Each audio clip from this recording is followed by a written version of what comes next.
predictions that Swami Vivekananda had made regarding the future of India, which is turning out to be a vibrant nation. Indeed. So perhaps you can share some of your thoughts on this. Indeed. You see, Swami Vivekananda would normally not do this kind of magic miracle and say, I'll tell you what's the future. But once in a while, he can't help himself but just, tell us what he can see in front of his eyes regarding the future of India as well as other issues. I'll just touch on a few of them, very interesting. First, a personal one. He kept telling his brother disciples, look, I will not live till the age of 40. And he said, why is he talking like this? Very healthy, young, very vibrant person. And he kept telling them, I will not reach the age of 40. He passed away at the age of 39 years and about 5 months. So, somehow this guy knew exactly what is happening and he was planning, preparing to even leave this world. Now also, a few other predictions he made at the end of last century, which are very relevant, are as follows. You'll be surprised how well, these predictions have come true. He said within 50 years, India will attain independence. But then he put a caveat, saying in a very unusual manner. So I said, what does this mean by unusual manner? He means this non-violent movement and blah, blah, etc. So he already predicted that and that came absolutely true. The other prediction he made, which was very frightening, very true, is this. At the end of last century, he said, Europe is sitting on a time bomb. Because the countries in Europe are so keen on a materialistic agenda, they are going out to push each other aside, control each other, rule others. And because of this tremendous materialistic agenda they are focusing on, there will be a bloodbath in Europe. There will be a world war in Europe, he said this in early 19... So he said, this is incredible. How did he know? And we saw 2 world wars where millions of people were massacred just for position, power, money, countries, and so on. So both the predictions have come true. Now regarding prediction about India, he said something very interesting. He repeated this 2 or 3 times in his lifetime. He said, you may think that the glorious period of ancient India was the time of Buddha. It's true, that was the golden period. Everything prospered. Arts, music, science, university, everything prospered during the Buddhistic period. So that was the golden period. In fact, whenever any visitor passed through India, some from China, they would say that we do not know what is this nation is all about. Nobody knows how to tell a lie. It's incredible. These are so guileless people. They must tell the truth. They don't know what is lying. He said, I have not seen any nation like this. So many visitors in the past have commented on this wonderful golden period of India.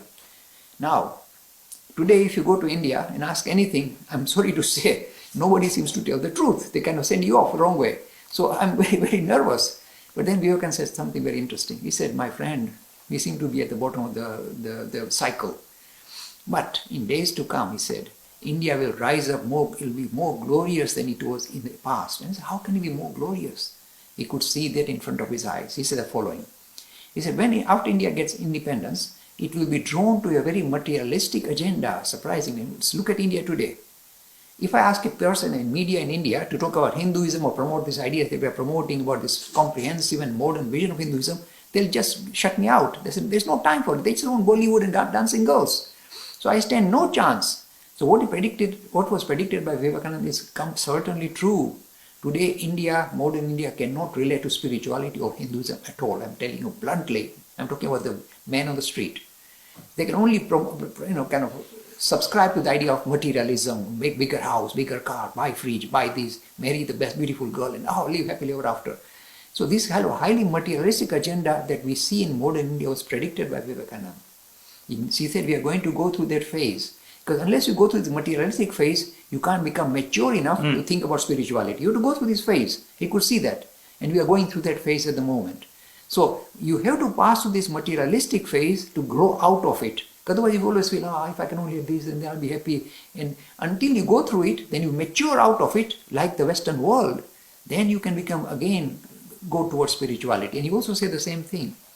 He said, the message I'm giving you, the spiritual plant, the seeds that I'm sowing, the best fertile soil, you'll be surprised. He said, not the United States even, it's United Kingdom. He said, this steady Englishman will absorb these ideas, the deeper vision he's promoting of spirituality suited to our age, will absorb it, and from England it will broadcast all over the world. See what we are doing? Yes. We are following Vivekananda's prediction. There we are. Indeed.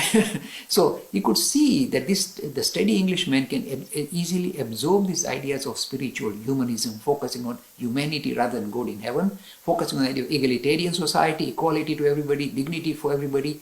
These are wonderful ideas at the heart of Hinduism, and he could see England being the best, if you like, carrier of these ideas. And we see that today in London. I'm telling you, England has very checkered history. They were nasty people, pirates, looting from other parts of the world. Suddenly, after the Second World War, they have really matured dramatically. So you got this wonderful egalitarian, social democracy, and this is ideas that Vivekananda would really relate to very closely, saying, yes, this is what spirituality is all about. So we say that in UK today. But he also said the following. He said, don't worry. After, he said a few hundred years, and not immediately, these ideas will revive and refresh Hinduism to such a great extent. This nation, which was essentially spiritual anyway, will in a way spit out materialism and re-embrace spirituality and become more glorious than it was ever in the past. And I look at modern India and say, oh dear, we have to wait perhaps a few hundred years or so, and it makes me feel, I can't wait till then. So it makes me a bit worried. But these are the predictions of Swami Vivekananda. And you can see all these predictions come true because these are prophetic people. They don't want to make a show that they can predict the future and I'll tell you who's going to be the winner in the lottery, etc. They talk about this kind of deeper vision regarding spirituality and how it relates to the world that we live in. So this is why we love Vivekananda.